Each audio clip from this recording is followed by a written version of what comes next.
Today we want to talk about 3 things you need to consider if you want to bring change to your church.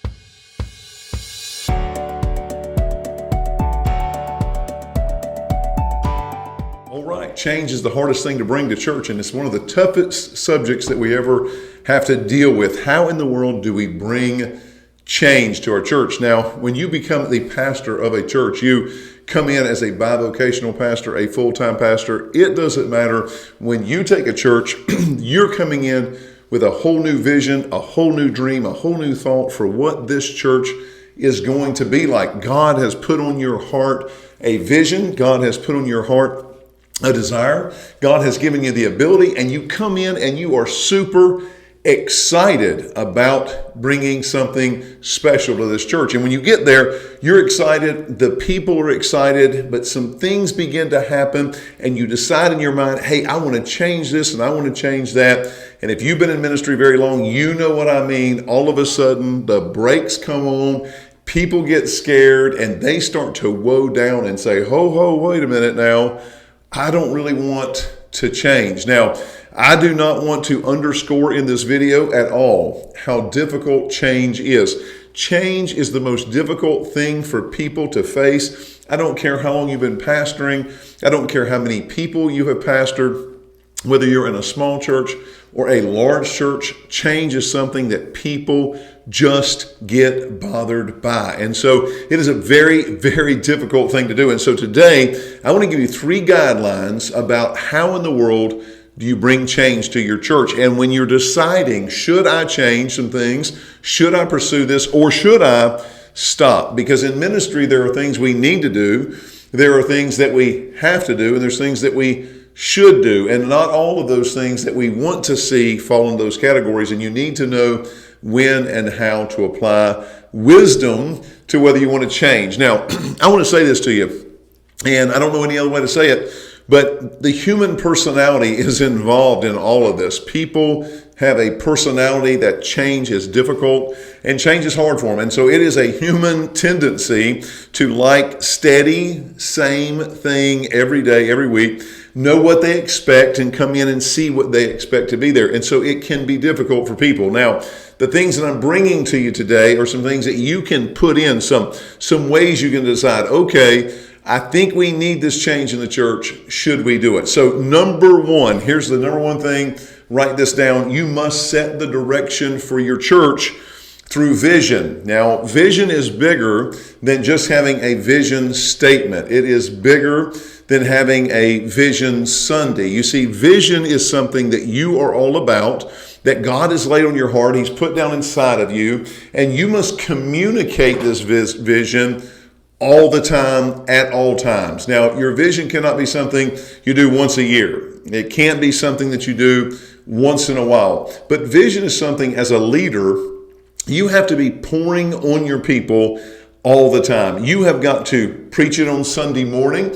You have got to stand up in the pulpit and talk about it. You have got to dream from the pulpit about what you believe God's going to do. You have to talk to people outside of the pulpit, those leaders in your church that you're having lunch with, you're having supper with, those key families that come up to you and they talk to you and they engage you. While you are talking to these people, you must be pouring vision on them. You must be saying things like, man, I can't wait till God gives us that big playground out there for the children. Or I can't wait till God gives us that new worship center that we need, or that new sanctuary, or that new nursery update, or that new media project, or whatever it is that's in your vision. Constantly talking about what God is going to do, you're setting the stage. You're setting it both from the pulpit, and you're setting it around the people that you're talking to personally. You're talking to them, and you're building and talking into that person what God's going to do. And what happens is when you then present the vision,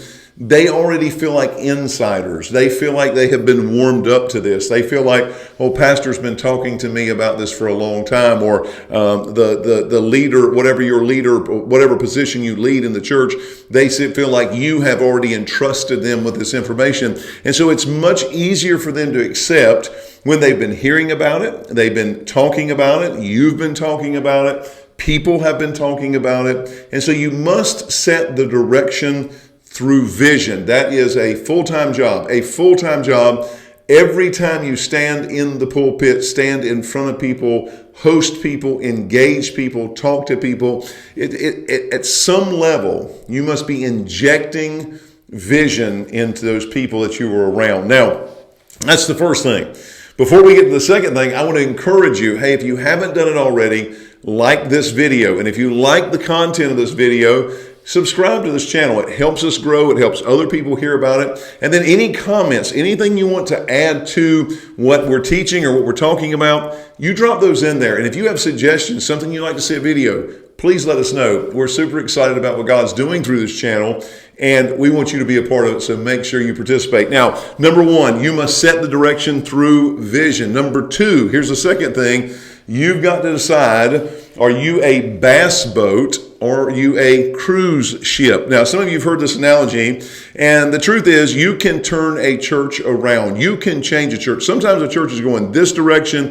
It needs to be going this direction, and you can get that church turned around. But what you must be careful is you must not flip the church on its side while you're trying to turn it around. What I mean by that is you take a church and the church has 60, 70 people and you run off 55 of them through your changes. Man, you do this change and that change and this change. They said, well, I can't take it. They run out, they leave.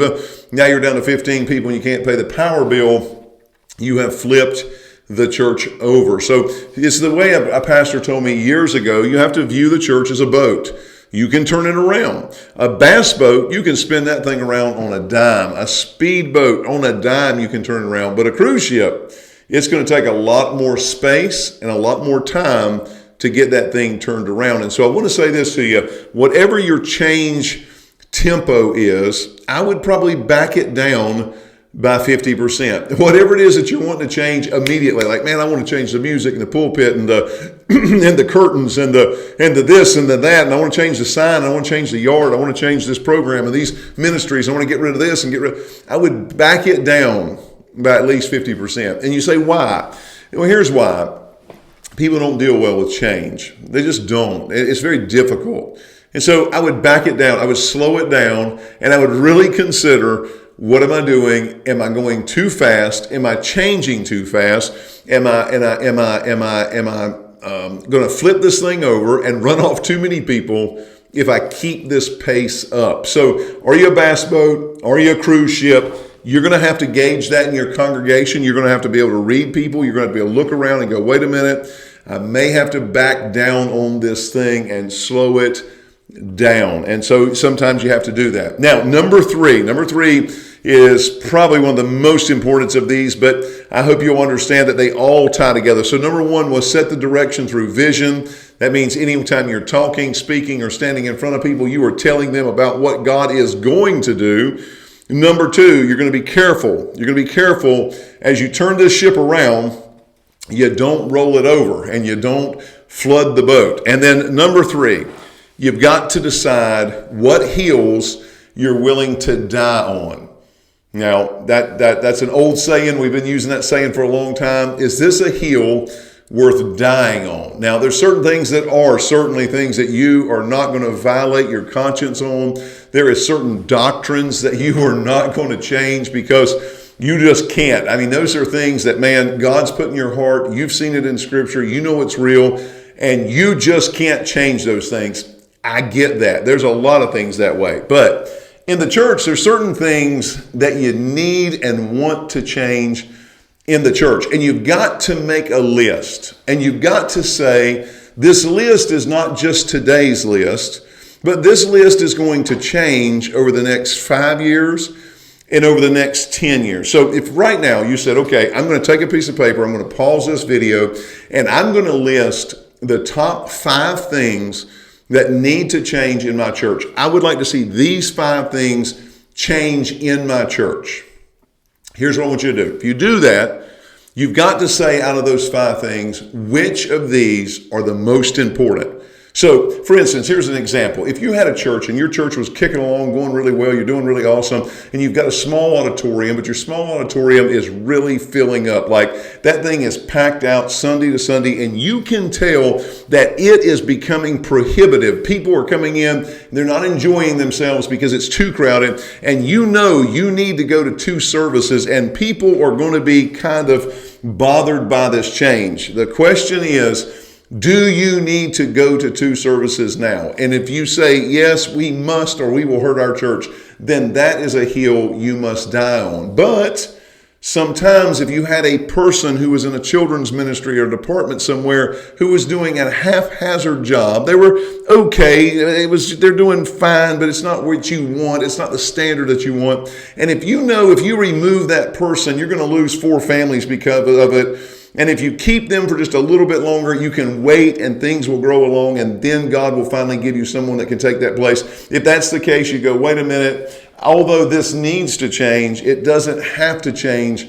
right now. So you have to decide, do I need this today? And here's what I would do. I would make a list of those 5 or 10 things, and I would put at the top of that what is the most important thing.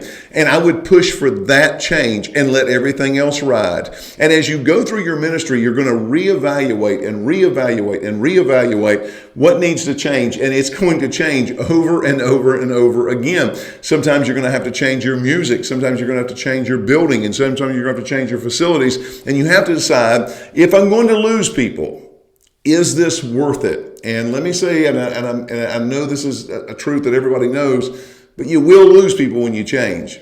And the question is, will it be worth it? Will it be worth it to lose these 2 families if this change is put in? That's how you gauge it. You gauge it by, if I make this change, how many people will it affect? And am I okay with affecting that many people? And if that's the answer, then heck, that's a hill worth dying on. But if you go, you know what? It would cost me more than I would gain, then it's not worth dying on. Put it on the back burner. God will give you grace and God will give you more time. And at some point, you'll be able to change that. You don't have to change it today. And so I want to encourage you, decide, is this a hill that I want to die on? Listen, guys, change is difficult. But in closing this video, I want you to know this, it's necessary. It's the most necessary thing in every church that's going on. We must be able to change, but we must be wise. We must be patient. We must be willing to adapt. And we've got to use wisdom in these things. And so I want to encourage you, man, if you hadn't thought about how am I making change in my church, become more methodical about it. Put down you a list. Start from the top and work through that thing. Remember, this is a cruise ship. Don't flip it over, and keep moving forward for God. So I want to encourage you guys, hey, listen, if you have a strategy on change and how you've brought about change in your ministry, hey, drop that in the comments. Let us know. If we can help you in any way, please reach out to us, hit us up, email us, reach out in the comments. We'd love to help you in any way we can.